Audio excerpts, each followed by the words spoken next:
I think I've reached an age, maybe it's 37, maybe it's just this point in my life, where a certain truth has settled in. It's not a dramatic revelation. It's more like a quiet understanding. The truth is, I don't really have anyone to rely on. It's a strange thing to admit, even just to myself. It feels heavy to say it out loud. It's not that people left. It's not that there is some big fight or a sudden loss. It's the slow, creeping realization that the support I thought was there, or should have been there, never really was. You go through life assuming there's a safety net. Family, friends, a partner. You think, if something really goes wrong, if I really can't handle it, someone will step in. But then you look back at all the times things did go wrong, all the small crises and the big ones, and you realize you were the one who handled it. Every single time. You were the one who found the solution, who stayed up all night worrying, who made the difficult phone call, who paid the bill. You were your own safety net. And you've been doing it for so long that it just became normal. It became the default setting. The responsibility was always mine. It just took me this long to finally see it clearly. It's an interesting thing, being the one who always figures it out. It becomes your identity.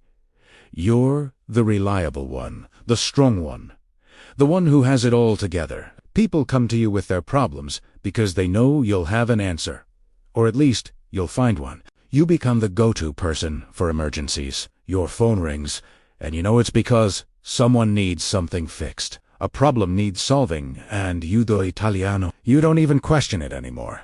It's just what you do. But the reverse is never true.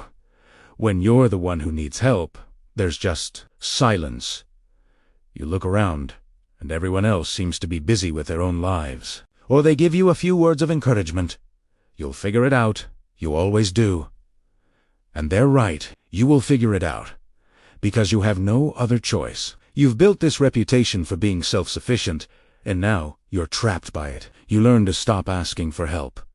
It's easier that way. It saves you the quiet disappointment of being turned down or getting a half-hearted response. You just learn to depend on yourself for everything.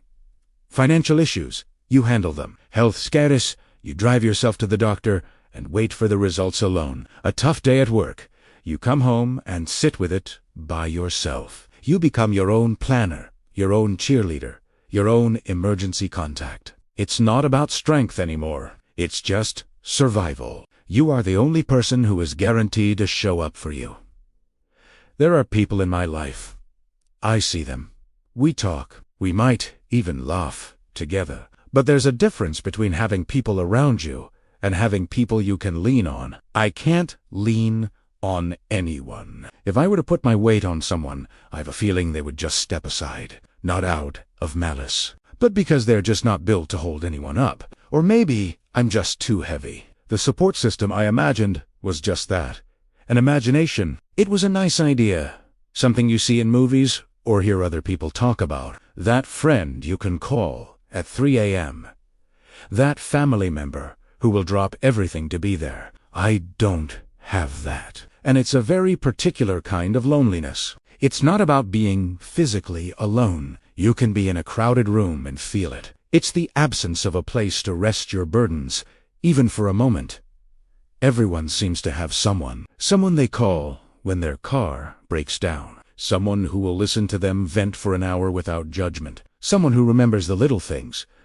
I'm that person for others, but no one is that person for me. It's like I'm standing in a circle of people, and everyone is leaning on someone else, but I'm the one left standing in the middle, holding myself up.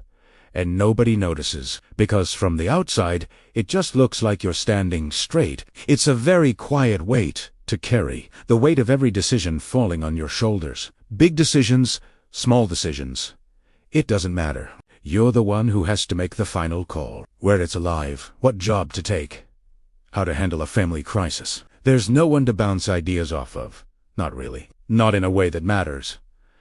You can ask for opinions, sure. But at the end of the day, you know the consequence of the choice, good or bad, is yours alone. This creates a kind of emotional isolation that's hard to describe. You process things internally. You celebrate your wins alone, because explaining why it's a big deal feels like too much work, and you deal with your losses in silence, because you don't want to burden anyone. You become a very private person, not because you're secretive, but because there's no one to share the load with. Your internal world becomes a place only you have access to. All the fears, all the worries, all the little moments of panic, they all happen in a soundproof room inside your own head. Making decisions alone means you also bear the anxiety of them alone. You learn to live with a constant, low-level hum of pressure. It's just always there. I'm not angry about it anymore. I think I used to be. I used to feel a sense of injustice. Why me? Why do I have to be the one to carry everything? But that anger takes too much energy, and I need all my energy just to keep going. So now, it's just acceptance. This is my reality. This is how my life is structured. It's not a sad story. It's not a tragedy. It just is. I am the person I rely on, the beginning and the end of my support system. Accepting this hasn't made it lighter. The weight is still there. It's just that I've stopped fighting it. I've stopped hoping for someone to come and offer to help me carry it. You just get used to the weight. You adjust your posture. You learn how to walk with it. You build the muscles you need to hold it up. It becomes a part of you. And you just keep walking, because that's what you've always done. You learn that the only person who truly understands your struggle is you, because you're the only one who has been there for all of it.